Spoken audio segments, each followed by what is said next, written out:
Good morning mga boss, luto tayo ng igat, adobo sa gata. Tara, samahan niyo ako.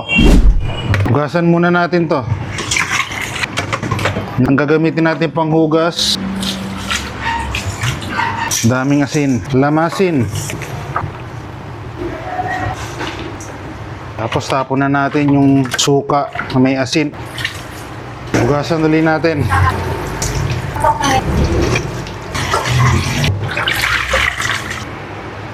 Ayun, may hipon pa oh.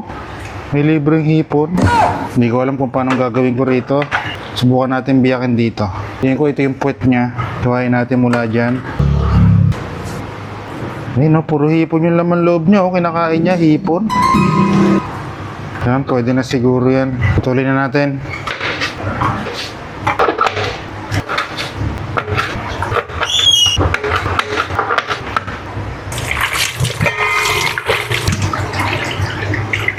Pressure cooker, lagay tayo ng taba, lagay na natin tong igat, lagay natin tong pangalawang piga ng gata,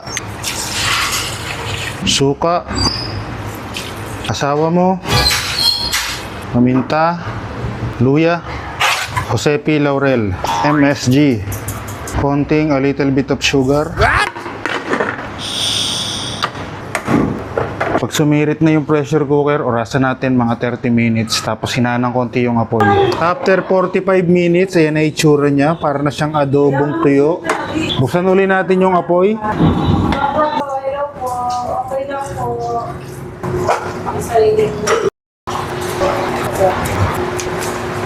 Lagyan natin ng minced garlic, nor seasoning, Okay po. tapos haluin natin. Balitaan ko na lang po kayo po. Sige. Okay boss, tikman natin.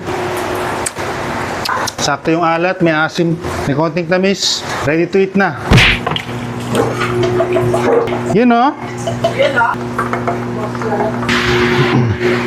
Tara na, kain tayo. Bago tayo kumain, pasalamatan ko muna si Boss Marlon Lopez.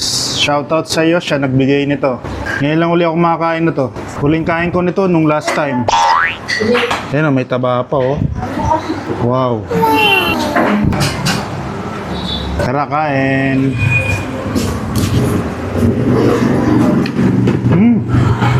Yung buto niya, malaban pa. Pero yung maliliit na tinik, kain na. Nilagang okra.